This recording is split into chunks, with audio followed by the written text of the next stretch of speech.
तमीज से बात करिए, मैं सीनियर हूँ आपका। और अब संदीप भैया छोटे नौकर लग रहे। हमारी नज़र में ये अजय राय जी हों या राजीव राय जी हैं, ये एक अपने अपने पक्ष में माहौल बनाने की बात है और मोहरे हैं। बिना समाजवादी पार्टी के तो चुनौती केवल ये है कि अगर सहयोग नहीं मिलेगा तो कुछ जो है कांग्रेस को इसमें नुकसान होगा। आज भी आपके इंडिया बन जाने के बाद भी और तमाम परिवर्तन हो जाने के बाद अगर आप ज़मीनी तौर पर देखें तो रायबरेली और अमेठी में अभी भी कांग्रेस की ज़मीन पूरी बनी हुई है। बल्कि मेरा तो अपना व्यक्तिगत विचार ये है कि अगर इस बार राहुल गांधी अमेठी से चुनाव लड़ें तो अवश्य जीत जाएंगे। कांग्रेस की पहुँच है सीधी, यहाँ की जनता सोनिया गांधी के लिए सीधे चुनाव लड़ती रही बिना किसी मध्यस्थ नेता के। लेकिन जब समाजवादी पार्टी अपना कैंडिडेट खड़ा करेगी तो वो समाजवादी पार्टी का जो कमिटेड वोट है। लोकसभा चुनाव 2024 का बिगुल लगभग बच चुका है, लेकिन उसके पहले का सेमीफाइनल कई प्रदेशों में विधानसभा चुनाव में को लेके आ रहा है। पहले जब इंडिया और भारत का बात चली तो इंडिया को लेके तमाम तरीके के सवाल भाजपा के लोगों ने दागे। इंडिया की अगुवाई में पहला चुनाव यूपी में घोसी में देखने को मिला, जहां समाजवादी पार्टी जीती। उसके बाद वो पहुंचे मध्य प्रदेश चुनाव की तरफ। अब मध्य प्रदेश चुनाव में सीटों के बंटवारे को लेके इंडिया के घटक दलों में खींचतान मच गई। एक तरफ उत्तर प्रदेश के प्रदेश अध्यक्ष अजय राय कुछ बोल रहे हैं तो उनका जवाब देने के लिए राजीव राय बोल रहे हैं। अब बात यहाँ तक आ गई है कि राजीव राय का कहना है कि अगर आप आजमगढ़ को बार बार याद करते हैं तो आप ये मत भूलिए कि रायबरेली और अमेठी भी हमारे पास है, जहाँ पे 10 विधानसभा सीटों में 6 विधायक हमारे पास। यानी कि रायबरेली और अमेठी में कांग्रेस का खाता 0 है तो समाजवादी पार्टी के पास विधायकों की संख्या 6 है, जबकि 4 भाजपा के हैं। हमारे साथ ये वरिष्ठ पत्रकार हैं। आखिर ये क्या सोचते हैं, अगर समाजवादी पार्टी और कांग्रेस के बीच गठबंधन हुआ तो असर क्या होगा, अगर गठबंधन नहीं हुआ तो उसका असर क्या होगा। और हम इनसे एक चीज़ और जानेंगे कि क्या इसके पहले समाजवादी पार्टी ने रायबरेली और अमेठी में सामूहिक लड़ाई वो लड़े हैं या इसके पहले कभी वो लड़े नहीं हैं, साथ ही रहे। तो पहले मैं एक बार परिचय करा देता हूँ। हमारे सामने है गौरव अवस्थी जी, हिंदुस्तान के ब्यूरो चीफ हैं रायबरेली से। विगत 30 सालों से रायबरेली की राजनीति के पल पल साक्षी रहे हैं। मधुसूदन मिश्रा जी हैं, फिरोज गांधी डिग्री कॉलेज के ये पॉलिटिकल साइंस के HOD रहे हैं और हिंदुस्तान टाइम्स के ब्यूरो रहे हैं। शिव मनोहर पांडे जी हैं, जो अलग अलग संस्थानों में बहुत लंबा वक्त इन्होंने जिया है, रायबरेली की राजनीति को भली भांति समझते हैं। और शशांक नए पत्रकार हैं, डिजिटल पे खासी पकड़ रखते हैं और ये बेहतर एनालिस्ट के तौर पे जाने जाते हैं। शिवा मौर्य हैं, पब्लिक ऐप के लिए अपना काम करते हैं। ये 5 वो हैं जिनको रायबरेली और अमेठी की जो ज़मीनी सच्चाई है बखूबी जानते हैं। तो शुरुआत करते हैं गौरव जी से। क्या लगता है कि राजीव राय, अजय राय और अखिलेश यादव और अब कमलनाथ से जो कहानी शुरू हुई उसका अंत कहाँ तक देखते हैं? हमारी नज़र में ये अजय राय जी हों या राजीव राय जी हैं, ये एक अपने अपने पक्ष में माहौल बनाने की बात है और मोहरे हैं। इसमें कोई दो राय नहीं। हम लोगों ने कई चुनाव में ये देखा है, विधानसभा के चुनाव हो, लोकसभा के चुनाव हो, गांधी परिवार और मुलायम सिंह यादव जी का परिवार यानी उनके उत्तराधिकारी अखिलेश यादव जी आपस में डायरेक्ट बात करते रहे और यहाँ की राजनीति की समस्याओं का हल वो आपस में बात करके आसानी से निकालते भी रहे। तो इसको बहुत साधारण रूप में, इसमें अगर कोई अपना राजनीतिक दल हित देख रहा है या दोनों पार्टियों के छोटे छोटे नेता और कार्यकर्ता इसमें अपना हित देख रहे हैं, तो मेरी नज़र में वो थोड़ा सा अभी जल्दबाजी के निर्णय में है। उनको अपने केंद्रीय नेतृत्व के निर्णय का इंतजार करना चाहिए। सर, चुनाव 2024 में लोकसभा का है, उसके पहले इंडिया बना, आप एक उपचुनाव लड़े, जीते। उसके बाद 5 स्टेट्स के इलेक्शन आ गए। बड़ी बात उभर के आई जब अखिलेश यादव जी ने कहा मध्य प्रदेश में इंतज़ार करते रहे और बातें नहीं बन पाई, तब उन्होंने पहली बार रिएक्ट किया। क्या लगता है कि लोकसभा के पहले ही इंडिया टूट की ओर पे है और उसका असर रायबरेली में कैसे देख रहे हैं आप? यहाँ पर देखिए, 2006 में जब सोनिया गांधी जी इस्तीफ़ा दोहरे लाभ के पद के मामले में इस्तीफ़ा देके चुनाव में लड़ने आई, तो समाजवादी पार्टी ने उस समय के तत्कालीन केंद्रीय मंत्री, बहुत पावरफुल नेता सपा के, बेनी प्रसाद वर्मा जी के दामाद जी राजकुमार चौधरी को चुनाव लड़ाया। और उस चुनाव में का रिज़ल्ट आंकड़ों में सबके सामने है कि 4,74,891 वोट सोनिया गांधी को मिले और राजकुमार चौधरी को ओबीसी से बिलोंग करने के बावजूद 57,003 मत प्राप्त हुए थे। और उस समय विनय कटियार ने चुनाव यहाँ लड़ा था भाजपा के टिकट पर, 19,000 कुछ उनको भी मिला था। तो ऐसी कुछ नहीं है, फ्रेंडली फाइट भी हुई है और मिल के भी लड़े। ज़्यादा चुनाव मिल के लड़ने का इतिहास रायबरेली अमेठी में दर्ज है।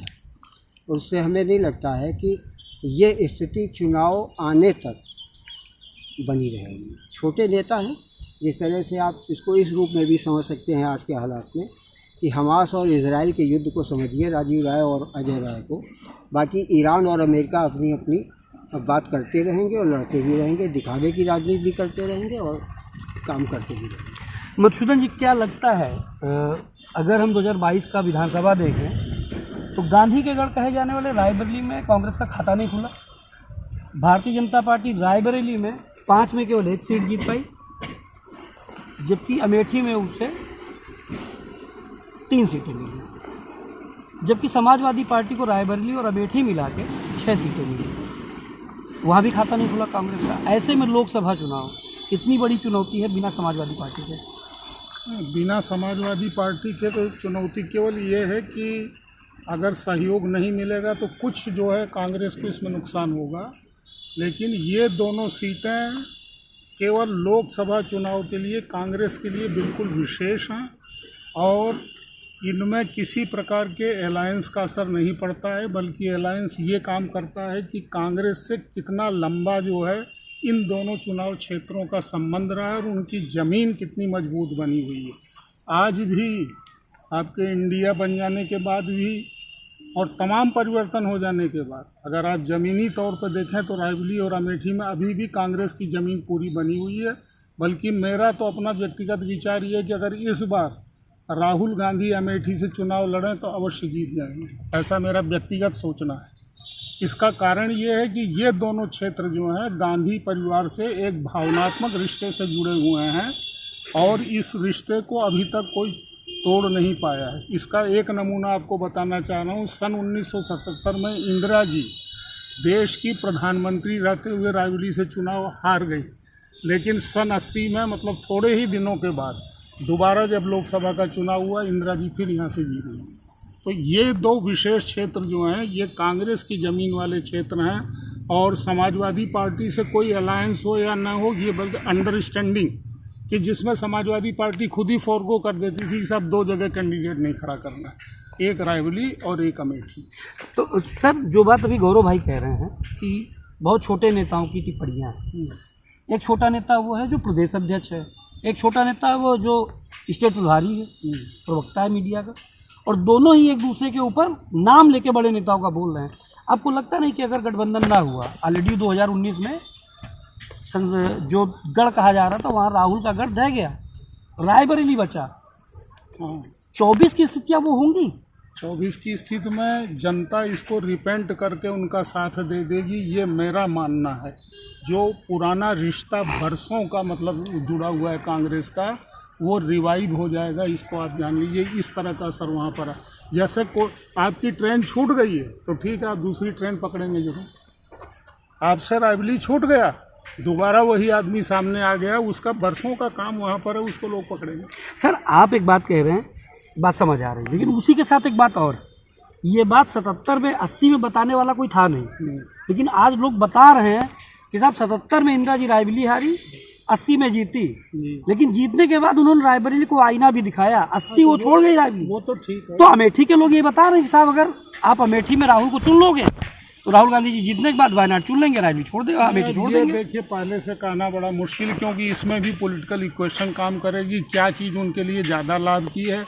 अगर उनको प्रधानमंत्री के पद के लिए आगे जाना है तो हमेशा उत्तर प्रदेश, आप तो रोज़ ही सुनते हैं कि दिल्ली का रास्ता उत्तर प्रदेश से होकर गुजरता है, तो रायबरेली को क्यों छोड़ेंगे, अमेठी को क्यों छोड़ेंगे। वो हमेशा अमेठी को पजेस करना चाहेंगे और तब प्रधानमंत्री पद के लिए आगे जो कोशिश करेंगे। दिल्ली का रास्ता लखनऊ से होके जाता है, सभी कहते हैं। आपको क्या लगता है कि जेन्युइनली जो चीज़ें चल रही हैं ये चुनाव के पहले तक बदल जाएंगी? कमोवेश अगर नहीं बदलती तो फिर असर क्या होगा? देखिए, बदलने की संभावना पूरी है। मध्य प्रदेश में जो बयानबाजी हुई कमलनाथ, अजय राय और अखिलेश यादव के बीच में, राहुल गांधी ने उसको ठीक करने की कोशिश की, लेकिन राजीव राय के बयान के बाद ये जाहिर है कि वो चीज़ें ठीक नहीं हुई। राजीव राय अपनी मर्जी से नहीं बोल सकते, निश्चित रूप से उनको अपने हाईकमान का कुछ न कुछ इशारा है, निर्देश है, तभी वो इतनी बड़ी बात बोले। दूसरी चीज़ ये है कि रायबरेली का जो राजनीतिक समीकरण है वो सपा के ऊपर भी निर्भर करता है। यहाँ की जनता में कांग्रेस की पहुँच है सीधी। यहाँ की जनता सोनिया गांधी के लिए सीधे चुनाव लड़ती रही बिना किसी मध्यस्थ नेता के। लेकिन जब समाजवादी पार्टी अपना कैंडिडेट खड़ा करेगी तो वो समाजवादी पार्टी का जो कमिटेड वोट है वो जरूर समाजवादी पार्टी की तरफ जाएगा। अब वो कांग्रेस की लीड कम हो सकती है और कांग्रेस की पराजय भी हो सकती है। ये डिपेंड करेगा उस समय क्या माहौल बनता है। अच्छा, अगर गठबंधन नहीं हुआ तो आपको क्या लगता है कि फिर फायदा किसको होगा? गठबंधन अगर नहीं होगा तो रायबरेली में कहा नहीं जा सकता बीजेपी को फायदा हो जाएगा। मैंने क्या कहा, लीड कम भी हो सकती है। नहीं, बीजेपी की लीड कम हो सकती है कि कांग्रेस की? कांग्रेस की लीड कम हो सकती है अगर समाजवादी पार्टी लड़ाएगी। और अगर समाजवादी पार्टी ने ठीक से मेहनत कर ली, किसी बड़े नेता को मैदान में उतारा, गंभीरता से चुनाव लड़ा, तो कमोवेश अमेठी की स्थिति भी बन सकती है। क्यों? क्योंकि पिछले 5 साल से कांग्रेस ने जमीनी स्तर पे आके संगठन के लिए कोई काम नहीं किया। तो आपका कहना है कि भाजपा को लाभ मिलता आपके नज़र में नहीं दिखाई दे रहा? नहीं, अगर समाजवादी पार्टी पूरी गंभीरता से सोनिया गांधी के सामने या कांग्रेस के सामने अपना प्रत्याशी उतारेगी, मेहनत करेगी, तो भाजपा को लाभ मिल सकता है। मिलेगा ऐसा नहीं कहा जा सकता, क्योंकि कांग्रेस की जड़ें बहुत गहरी है। रायबरेली में कांग्रेस को हराना इतना आसान नहीं। तो वही मैं कह रहा हूँ ना कि अगर कांग्रेस और सपा नहीं मिलती, दोनों प्रत्याशी लड़ाते हैं, तो सीधा फायदा भाजपा को मिलेगा या नुकसान कांग्रेस का होगा? कांग्रेस का नुकसान होगा, भाजपा को फायदा होगा। समाजवादी पार्टी जीत के लिए जीत नहीं सकती, हराने के लिए काम कर सकती। बिल्कुल बिल्कुल, जीतने की स्थिति तो नहीं। समाजवादी पार्टी की जीतने की स्थिति नहीं, क्योंकि लोकसभा स्तर पे उसने कभी उस तरह से चुनाव लड़ा नहीं, संगठन को उस तरह से तैयार किया नहीं, तो इसलिए ये तो नहीं कहा जा सकता कि समाजवादी पार्टी यहाँ से जीत जाएगी, वोट जरूर काटेगी। शशांक जी, क्या लगता है आखिर कौन, असर कहाँ तक जाएगा? समाजवादी पार्टी का कांग्रेस के साथ गठबंधन हो चाहे ना हो, ये लोकसभा का चुनाव है। लोकसभा के चुनाव में ज़्यादातर जनता जो है राष्ट्रीय पार्टियों की तरफ ध्यान देती है। और रायबरेली और अमेठी की बात की जाए तो अमेठी में तो प्रत्येक 21 वर्ष पे कांग्रेस वहाँ से हारी, वहाँ का इतिहास रहा है।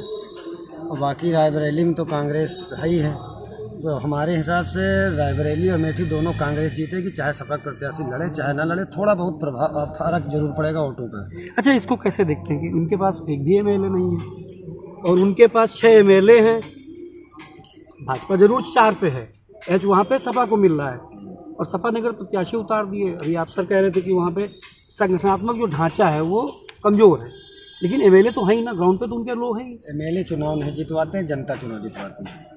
एमएलए तो 5 एमएलए हैं रायबरेली में, 5 एमएलए थोड़ी चुनाव जितवा देंगे, कभी नहीं चुनाव जितवा सकते। जनता चुनाव जितवाएगी, जनता निश्चित तौर पर कांग्रेस के साथ। जनता कांग्रेस के साथ है, आपको क्या लग रहा है जनता कहाँ है? और अगर सपा और कांग्रेस का गठबंधन ना हुआ, असर क्या जाएगा? रायबरेली में कांग्रेस और अमेठी में भी कांग्रेस ही जीतेगी, क्योंकि भाजपा ने अभी तक अपनी कोई ज़मीन नहीं बनाई। जो बनाई है वो आपने नगर पालिका के चुनाव में देख लिया था कि मुख्यमंत्री तक यहाँ आए, लेकिन अपना नगर पालिका का अध्यक्ष नहीं जिता पाए। तो ये जनता चुनाव लड़ती है कांग्रेस के लिए, ना कि जो है विधायक।